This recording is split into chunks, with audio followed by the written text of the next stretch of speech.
लिखा हुआ है 47/2 अंसारी रोड, दरियागंज, नई दिल्ली, और दिल्ली के कोड दिए हुए हैं 110002। और ये यहाँ का एड्रेस होता है। जहाँ आपको पत्र लिखना होता है वहाँ ये एड्रेस, हम वहाँ का एड्रेस लिखते हैं।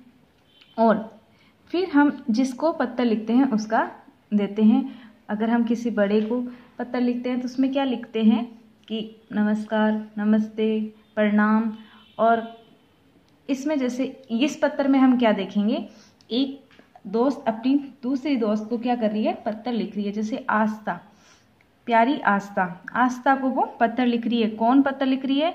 हरप्रीत कौर। ये दो सहेली हैं, दो दोस्त हैं जो एक दूसरे को पत्र लिख रही है। और वो पत्र में क्या बातचीत कर रही है वो इस चैप्टर में हम पढ़ेंगे। तो देखिए क्या है, प्यारी आस्था, नमस्ते। सबसे पहले हम आदर्श वो सम्मान के रूप में सबसे पहले हम उसको नमस्कार, नमस्ते कहते हैं। जैसा कि इसने, प्यारी आस्था, नमस्ते, तुम्हारा पत्र मिला, पढ़कर खुशी हुई कि तुम आगरा घूमकर आई हो।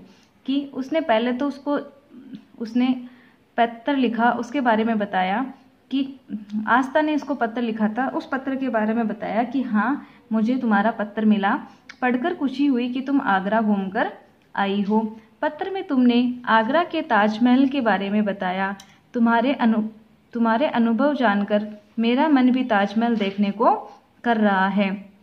उसकी सहेली जो आस्था, जिसको वो आज पत्र लिख रही है, उसको पत्र मिला था। और उस लेटर में उसने लिखा था कि मैं आगरा घूम के आई हूँ और वहाँ मैंने ताजमहल देखा, ये देखा। तो उसके उस अनुभव को देख कर कि तुम आगरा घूम के आई हो सुन के बहुत खुशी हुई। और पत्र में तुमने ये भी लिखा कि आगरे के बारे में, ताजमहल के बारे में बताया। और उस ताजमहल के बारे में जानकर, तुम्हारा अनुभव जान के, जो तुमने वहाँ देखा उसके बारे में तुमने लिखा, उसके बारे में जान के मुझे भी ये मन में इच्छा हुई कि मैं भी वहाँ घूमने जाऊँ या फिर वहाँ देखने जाऊँ। ये पत्र मैंने तुम्हें अपनी गर्मी की छुट्टियों के बारे में बताने के लिए लिखा है। अब उसने जो पत्र लिखा है वो उस पत्र का जिक्र कर रही है कि ये पत्र मैंने गर्मियों की छुट्टी के बारे में बताने के लिए लिखा है। इस बार गर्मियों की छुट्टी में मैं अपने माता पिता के साथ नाना नानी के घर गई थी। मेरी नानी का घर शहर के दूर एक गांव में है और उस गांव का नाम है चंदनपुर।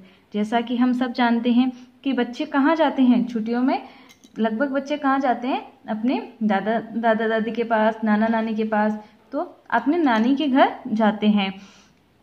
तो उसने भी बताया कि इस गर्मियों की छुट्टियों में मैं अपने माता पिता के साथ नाना नानी के घर गई और मेरी नानी का घर एक गांव में है। उसकी नानी का घर एक गांव में है जिस गांव का नाम है चंदनपुर।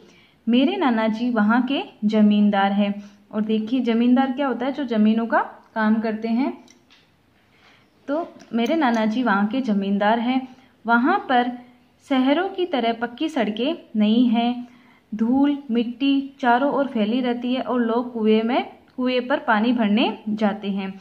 अब वो उस गांव के बारे में बता रही है और अपने नाना जी के बारे में बता रही है कि मेरे नाना जी वहाँ के जमींदार हैं और वहाँ पे अपने शहरों की तरह, वो शहर में रहते थे तो वो अपने शहरों की तरह वहाँ पे पक्की सड़कें नहीं हैं।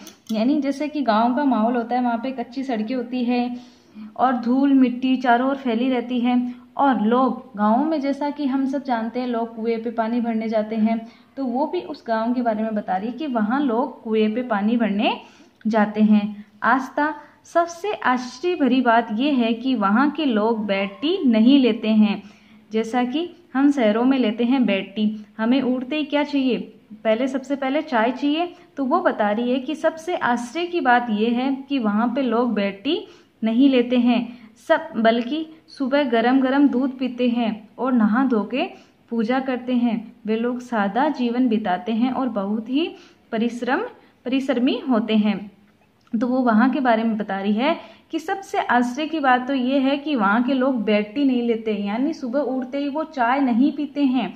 वो क्या करते हैं, सुबह सुबह गरम गरम दूध पीते हैं और नहा धो के पूजा करते हैं। और वे लोग, गांव के लोग, जहाँ अपने नाना नानी के गांव की बात बता रही है कि वहाँ के लोग बहुत ही सादा जीवन जीते हैं, बहुत ही सादा जीवन बिताते हैं और बहुत परिश्रमी होते हैं। परिश्रमी क्या होते हैं? जो हार्ड वर्क करते हैं, यानी कठिन मेहनत करते हैं, तो उनको बोला जाता है बहुत ही परिश्रमी होते हैं। स्त्रियां घर का काम करती है और सभी पुरुष सवेरे ही काम पे चले जाते हैं। और जो घर की औरतें होती है वो घर का काम करती है और सभी पुरुष जो वहाँ पे जो पुरुष होते हैं, आदमी होते हैं, वो सवेरे सवेरे ही काम पे चले जाते हैं। बच्चे पकड़म पकड़ाई, रस्सी कूदना, खो खो, पोस मच्चा, चोर सिपाही, गुल्ली डंडा, पतंगबाजी इत्यादि खेल खेलते हैं। अब वहाँ पे बता रही है कि बच्चे कौन कौन से गेम खेलते हैं, कौन कौन से खेल खेलते हैं, कि पकड़म पकड़ाई और रस्सी कूदते हैं, खो खो खेलते हैं और पोस मच्चा, चोर सिपाही खेलते हैं, गुल्ली डंडा खेलते हैं और पतंगबाजी करते हैं। ये वहाँ के जो बच्चे खेल खेलते हैं, जो वहाँ के मनोरंजन के लिए जो बच्चे खेल खेलते हैं, उन खेलों के बारे में बता रही है कि कौन कौन से वो खेल खेलते हैं।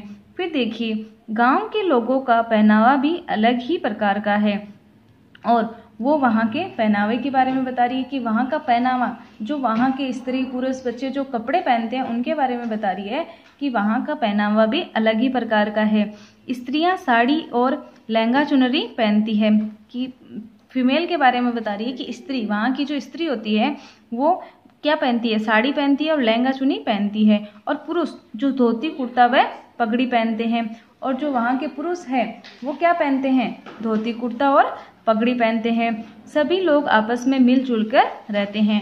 अब देखो वो क्या बता रही है, वहाँ के, जहाँ वो अपने नानी नाना के घर गई है, वहाँ के बारे में बता रही है कि वहाँ के लोगों का क्या रहन सहन है, किस तरीके के वो कपड़े पहनते हैं, कौन से वहाँ पे गेम खेले जाते हैं और लोग कैसे काम करते हैं। शाम के समय कुछ लोग पेड़ के नीचे बैठ कर बातें करते हैं। वहाँ के लोग शहर के लोगों की तरह टेलीफोन पे बातें नहीं करते, बल्कि आमने सामने बैठ के खूब बातें करते हैं। अब जैसा कि शहरों में होता है, शहरों में क्या होता है? शहरों में लोग अपनी ही दुनिया में रहते हैं।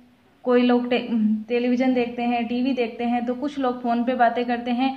और मोस्टली शहरों में ये देखा जाता है कि बच्चे हो चाहे बड़े अपने अपने फ़ोनों में ही व्यस्त रहते हैं, अपने अपने मोबाइल में ही लगे रहते हैं, पेरेंट्स के पास नहीं बैठते हैं और आमने सामने बैठ के बातें नहीं करते हैं। बल्कि गाँवों में ऐसा नहीं होता है। वो बता रही है कि शाम के समय जब सब लोग खाना खा लेते हैं तो शाम के समय कुछ लोग पेड़ के नीचे बैठ के बातें करते हैं। तो गांव का जैसा माहौल होता है कि वो वहाँ सारे लोग इकट्ठा हो जाते हैं और वहाँ पे बातें करते हैं।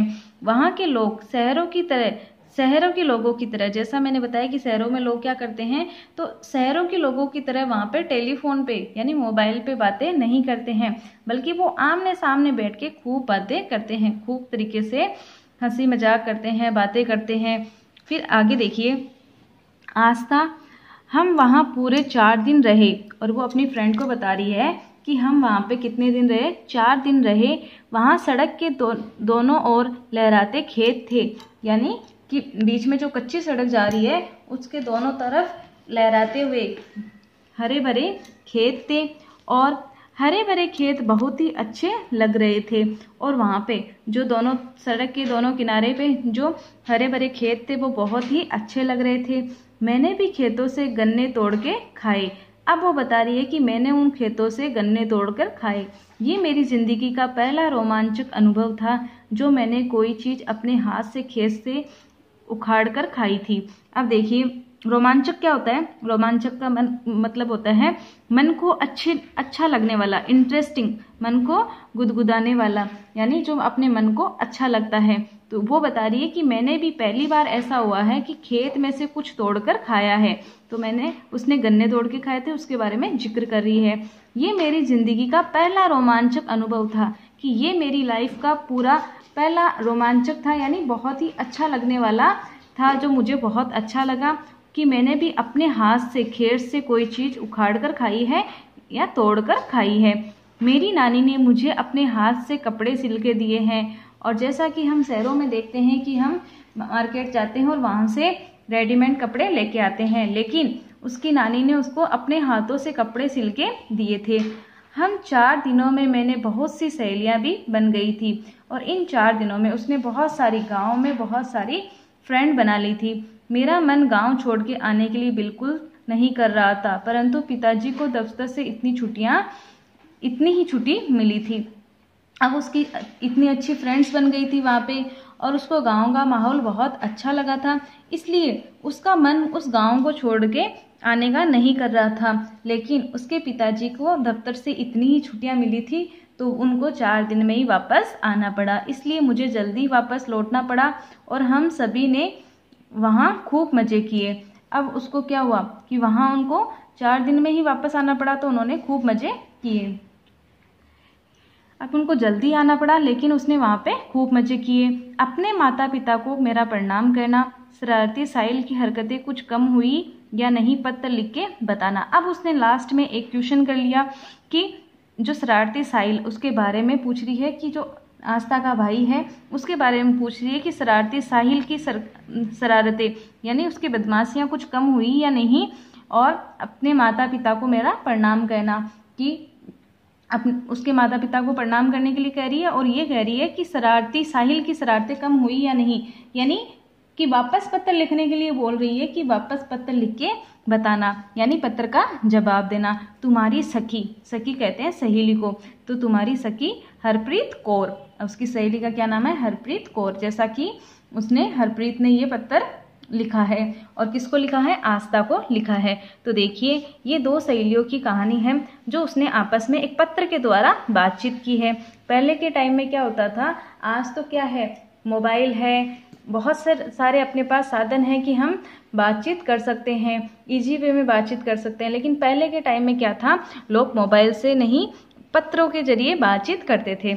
और तो ये है 2 सहेलियों का पत्र, जो उसने अपने छुट्टियों के बारे में बताया कि मैं कहाँ घूम के आई और मुझे वहाँ जाके कैसा लगा, वहाँ का माहौल कैसा था, कैसे वहाँ पे कलरफुल कपड़े पहनते थे, या फिर किस तरीके का वहाँ का पहनावा था, या फिर कैसे लोग रहते थे, क्या गांव के लोग क्या क्या करते थे। इस पत्र में उसने अपनी सारी चीज़ें इसमें बताई है।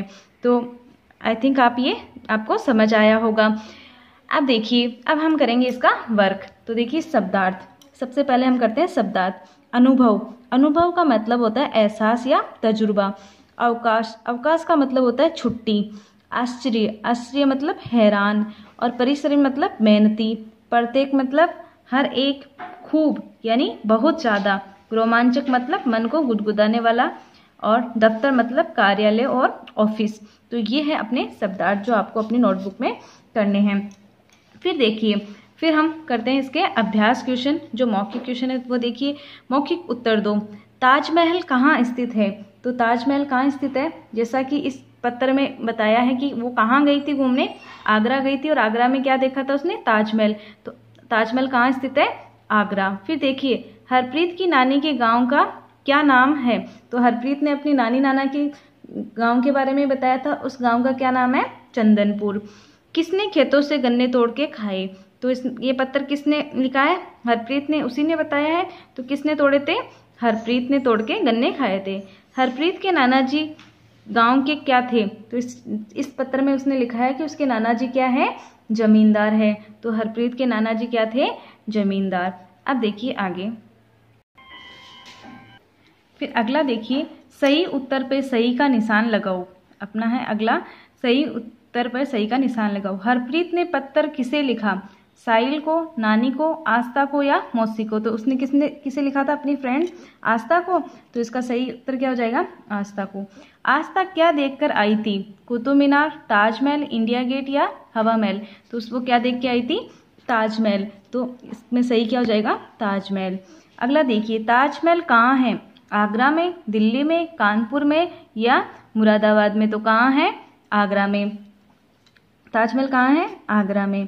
अगला देखिए, हरप्रीत गांव में कितने दिन रही, 2 दिन, 5 दिन, 3 दिन या 4 दिन? तो वो कितने दिन रही थी, 4 दिन, क्योंकि उसके पिताजी को दफ्तर से इतनी छुट्टी मिली थी, तो वो कितने दिन रही थी, 4 दिन। तो ये हो गए अपने सही उत्तर पे सही का निशान लगाओ। फिर आगे का वर्क हम आगे की क्लास में करेंगे, 3rd 4th आगे के क्वेश्चन हम आगे की क्लास में करेंगे। आज हम इतना ही वर्क करेंगे। तो देखिए बच्चों, आज का आपका वर्क क्या रहेगा, आज हम इस चैप्टर को पूरा करके हमने शब्दार्थ किए हैं। तो आज आपको वर्क करना है शब्दार्थ, और ये अपने मौखिक क्वेश्चन है जो आपको सिर्फ मौखिक ही लर्न करने हैं।